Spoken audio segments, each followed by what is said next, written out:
Hey everyone, today in this video, I'm going to be checking out the Philips 22-inch computer monitor. It's part of the V-Line series. I was just browsing on Amazon, stumbled upon this monitor. I couldn't believe how cheap it was, so I went ahead and decided to pick it up so we could test it out here. 22-inch, 1080p VA panel, 100 hertz refresh rate. If you're interested in this product or you want to find out more about it, the link to it will be in the video description. Here's a look at that retail box and packaging here. Now let's go ahead, let's open it up and see what's inside. Here are all the contents. First up, we have our product literature. We have a full user guide and manual, a quick start guide, and we have our warranty information. This comes with a 4-year warranty. I can't believe for the price that we paid that this monitor comes with a 4-year warranty. That's insane. Moving along, we have our cables right here, power cord and an included HDMI cable. We have 2 pieces of our plastic stand so we can get the base installed. What's nice here is it is going to be a tool-free installation. And then lastly, we have the monitor itself. Let's look at this in more detail. So this monitor is a 22-inch display measured diagonally. We have a near bezel-less border on the sides and the top right here. When I look at the screen, the pixels are going to stop right there at the tip of my thumb. Down below, we have our icons for all of our menu and control buttons and our power button. Philips branding here. Look at it from the very bottom. Got some venting. Here's a look at it from the side. Here's a look at it from top down. See the other side there. We'll flip it over to the back. We got our Philips logo and branding there at the top. Some additional venting there. VESA mount if you want to use your own stand. Then we have some extra product info here on those stickers. This is where the included stand's going to install, and then we have our stand release. Let's look at it from this angle where we can see our power plug, HDMI, VGA for you legacy users out there. Then it appears that we have our audio out right there too. There are no built-in speakers supposedly. And then our 5 control buttons at the very bottom. Now let's go ahead, let's get this set up and try it out. No surprise here, we have a very basic stand. So we do have tilt functionality with it, but that's gonna be it. We can tilt it back. Nothing else, no swivel, rotation, or height adjustments, nothing like that, but I'm glad we have the VESA mount. If that's something that you're interested in, you can get your own stand. But there we go, max tilt back, max tilt forward, take it or leave it. That's all that there is with the included stand. All right, monitor's plugged in, powered on. Let's look at the menu settings here. So we press the OK button. It's got the menu icon too to bring up our full menu. Then we can use these arrows to navigate it. So we'll start at the bottom. We have all of our setup options, followed by OSD settings. Then we have our language options, tons of languages to choose from. Color settings, we can basically adjust the color temperature and user define. Audio, we can turn up the volume for routing audio from this monitor. Picture settings here, this is going to have the most options to look at. We'll cycle through each one really quickly here. But up at the top, we got our MPRT settings and adaptive sync if you want to play around with those, and our smart image settings. Input options, VGA, HDMI, or auto, and low blue light mode. We can turn that on or off. Looking at the rest of our controls, to the left of the menu and OK button is going to be our up arrow and brightness option, followed by our down arrow and input option. And then lastly, we have our left arrow, and that's going to be our back button, whatever you want to call it. That's going to be your smart image settings here that we can cycle between very quickly. Let's cycle through all of our different smart image options here. So we're currently in standard. We'll go to the next option. That's going to be internet, followed by game, easy read, low blue light, and back to standard. I'll just keep cycling through those so you can see each scene. Man, when you put it in the gaming option, it really turns to like pretty grayscale.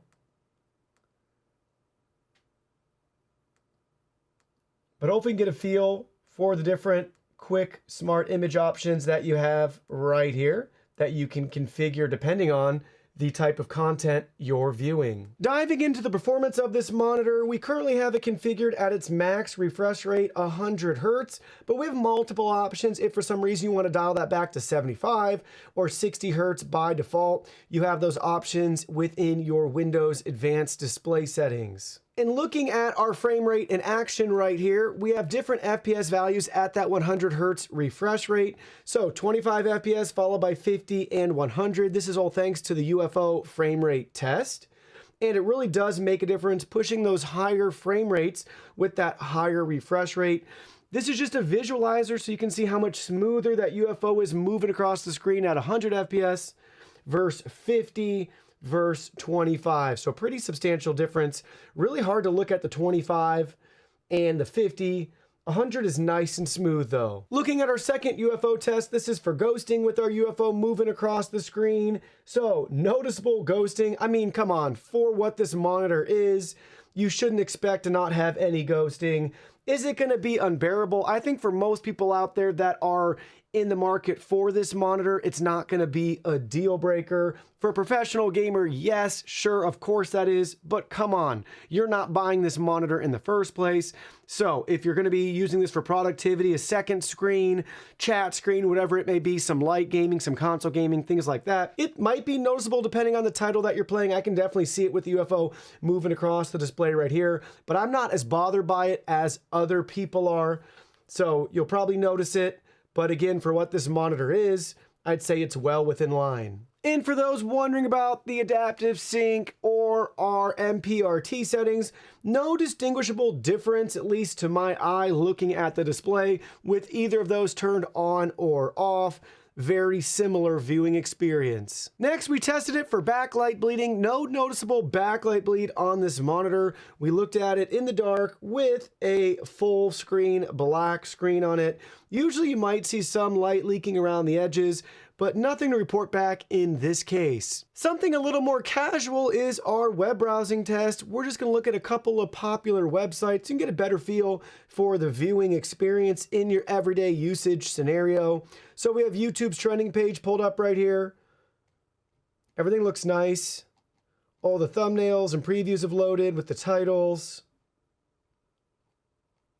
Looks good, everything's clear and crisp.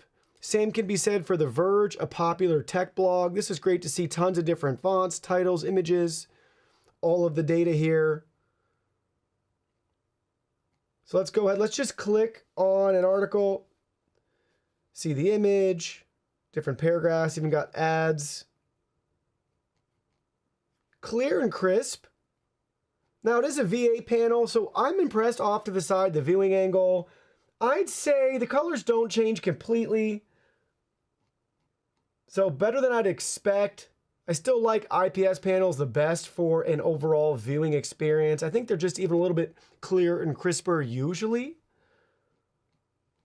But not bad for this panel, especially if you're not looking at it straight on. Little bit of change here, but not bad at all for a VA panel. And then lastly, maybe it's your favorite e-commerce site, doing a little bit of online shopping. Take a look at all the product images. No color distortion or anything like that.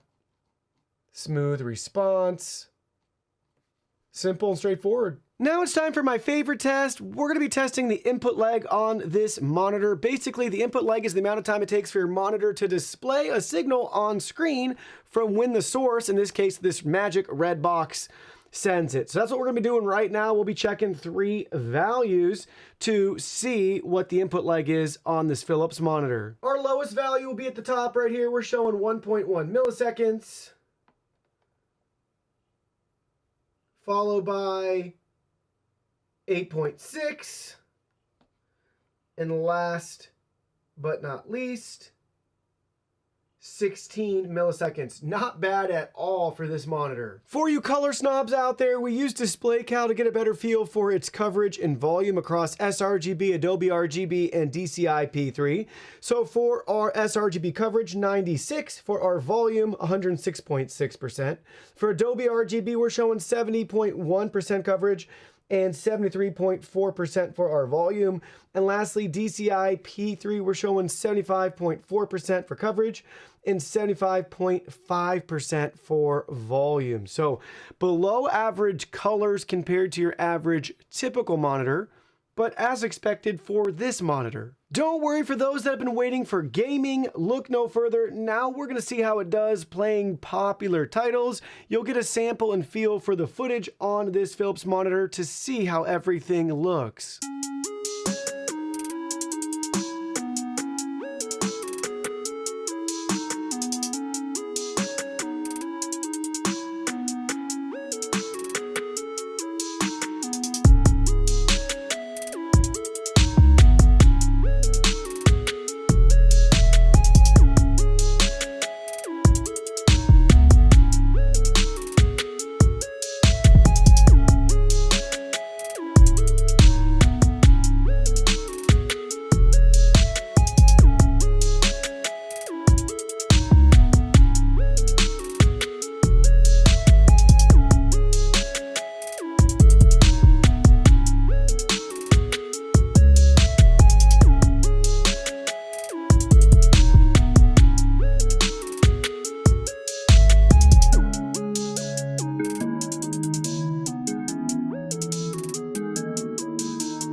And don't worry, I haven't forgotten about you console gamers out there, whether it's the PlayStation 5 or the Xbox Series S or X.